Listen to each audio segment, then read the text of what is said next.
પ્રાથમિક શાળા છે. મારું નામ દક્ષાબેન છે. હું તમને જળ સંરક્ષણ અને વ્યવસ્થાપન કહેવા માંગુ છું. આજના યુગમાં વિશ્વની અંદર ઘણા વિસ્તારોમાં પાણીની ખૂબ જ સમસ્યાઓ છે. આ સમસ્યાઓને પહોંચી વળવા માટે તેને પાણીનો સંગ્રહ કરવો ખૂબ જ જરૂરી છે. તે માટેનો આ એક પ્રયાસ છે. વરસાદી પાણી એકઠું કરવું અને તેને સંગ્રહિત કરવો એક આ અદ્ભુત ઉપાય છે.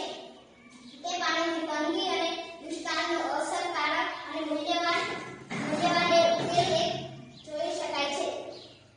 મારું નામ હેતલબેન છે. હું ધોરણ 8 માં ભણું છું. મારી શાળાનું નામ પાદોરા પર કાંકરિયા પ્રાથમિક શાળા છે.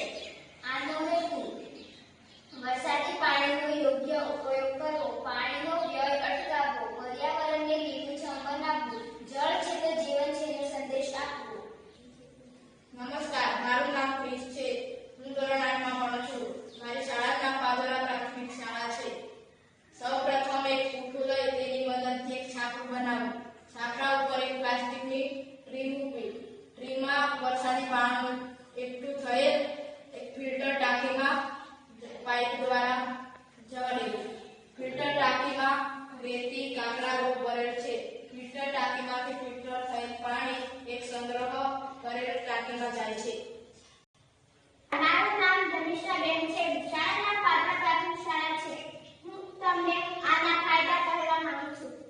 પાણીનો વ્યય અથવા બગાડ થતો અટકાવે છે. દુષ્કાળના પ્રભાવને ઘટાડે છે. લાંબા ગાળા સુધી પાણીનો પુરવઠો પૂરો પાડે છે. વરસાદી પાણીનો સંગ્રહ એ વોટર રિસાયકલિંગની અન્ય પદ્ધતિઓ કરતાં પ્રમાણમાં સસ્તો વિકલ્પ છે. મારું નામ ભાવેશભાઈ બાબુભાઈ છે. મારી શાળાનું નામ પાદરા પ્રાથમિક શાળા છે. જળ સંરક્ષણ અને વ્યવસ્થાપન બનાવવાની સામગ્રી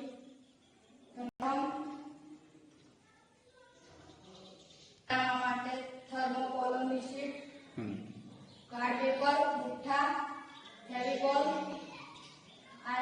પ્લાસ્ટિકની ટ્રે, પ્લાસ્ટિકના ડબ્બા,